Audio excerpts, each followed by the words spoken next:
नंदिनी देव की कार से उतरकर सीधा अपने घर नहीं गई। उसने टैक्सी ली और एक पते पर जा पहुंची। ये उसकी नानी का घर था।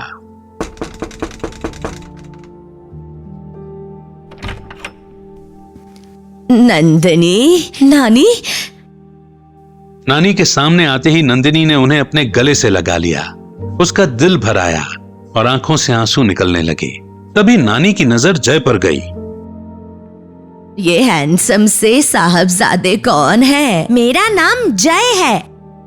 जय के ये कहते ही नानी ने उसे अपने गले से लगा लिया। नंदिनी नानी के हमेशा बेहद करीब रही। वो इतने अरसे बाद भी नानी से मिलकर बहुत खुश थी। नानी उन्हें घर के अंदर ले गई। यूं लग रहा था जैसे एक अरसे के बाद नंदिनी आज खुश है। हर बात से बेफिक्र वो अपनी दुनिया में खोई हुई थी। नानी तो नंदिनी से जैसे सारी बातें आज ही कर लेना चाहती थी, लेकिन नानी को महसूस हुआ कि नंदिनी जय के बारे में बात नहीं करना चाहती और इसीलिए नानी ने नंदिनी से उस बारे में कोई बात नहीं की। जय को भी वहां बहुत अच्छा लग रहा था। नंदिनी जय को उन सब शरारतों के बारे में बता रही थी जो वो नानी के घर पर किया करती थी। नंदिनी को बहुत वक्त बाद यूं लग रहा था जैसे वो इस दुनिया में अकेली नहीं है। अब उसकी ये खुशियां कोई नहीं छीन सकता सिवाय। तो तुम यहाँ हो दीदी? मैं जानती थी तुम यहीं मिलोगी। मुझे तुम दोनों से अब और कोई बात नहीं करनी। प्लीज हमें अकेला छोड़ दो। रुको, हम भी यहाँ अपनी मर्जी से नहीं आए हैं। हाँ, डैडी ने हमें यहाँ भेजा है। वो तुमसे मिलना चाहते हैं। नंदिनी आई तो अपने पिता से मिलने थी, लेकिन श्रेया से मिलके उसका अब किसी और से मिलने का मन नहीं था। लेकिन नंदिनी ने सोचा कि कम से कम एक बार तो उसे अपने पिता से मिल ही लेना चाहिए। जय। घर के रास्ते में उनके बीच कोई और बात नहीं हुई। ये साफ था कि श्रेया उनके पिता के कहने पर ही यहाँ आई थी। श्रेया के दिल में आज भी नंदिनी के लिए सिर्फ नफरत थी। जल्द ही नंदिनी उस घर में थी जहां उसका बचपन बीता। आज भी सब कुछ वैसा ही था, लेकिन आज उस घर में वो पहले वाला अपनापन नहीं था। जैसे ही नंदिनी ने घर के अंदर कदम रखा, उसकी सौतेली माँ प्यार दिखाते हुए नंदिनी से बोली, कैसी रही फ्लाइट? तुम्हें भूख लगी होगी। इस तरह प्यार का झूठा नाटक करने की जरूरत नहीं है। अपनी माँ से बात करने का ये कोई तरीका है? नंदिनी के पिता की रूखी सी आवाज वहां गूंजी। बीते 9 सालों में उन्होंने नंदिनी की कोई खबर नहीं ली थी और आज वो सब उसके साथ ये प्यार का नाटक कर रहे थे। बेटा, मैंने तुम्हें यहाँ से दूर तुम्हारे भले के लिए ही भेजा था, लेकिन लगता है उससे कुछ फर्क पड़ा नहीं। ये किस बच्चे को अपने साथ लेके आई हो तुम? मैं जय हूँ, आपका ग्रैंडसन। नंदिनी के पिता रूखे स्वर में बोले, एक नाजायज बच्चा कभी मेरा ग्रैंडसन नहीं हो सकता और मैं इसे कभी नहीं अपनाऊंगा। और श्रेया ने आग में घी डाल दिया। डैडी, नंदिनी दीदी ने जो किया उसमें इस बच्चे की क्या गलती?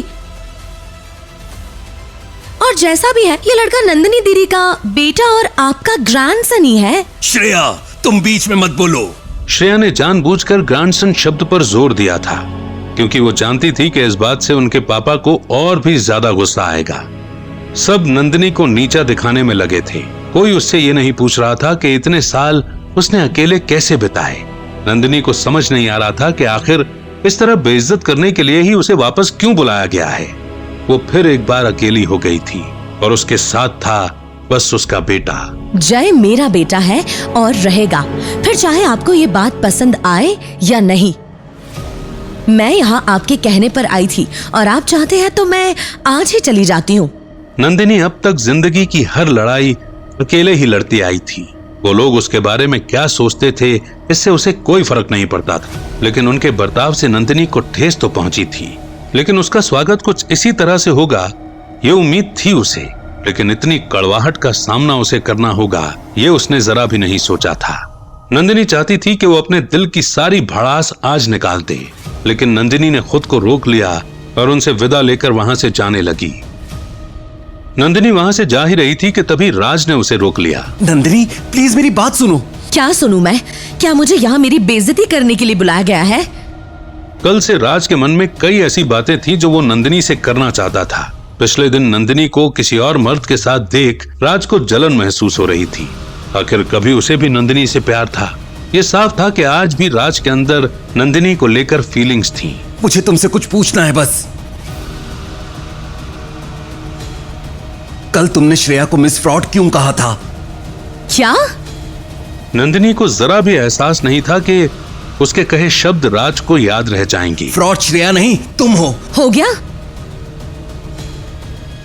अब तुम मेरी बात सुनो।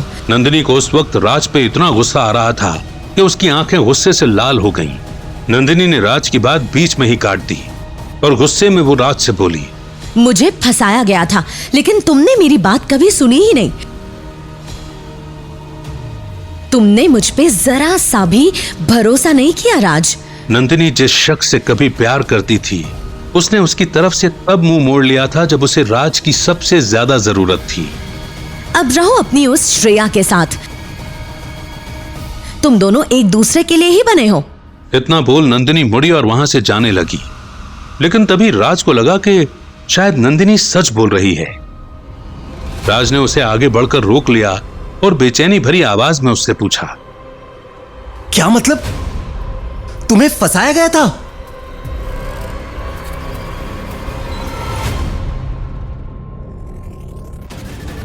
आखिर राज के सवाल का क्या जवाब दिया नंदिनी ने?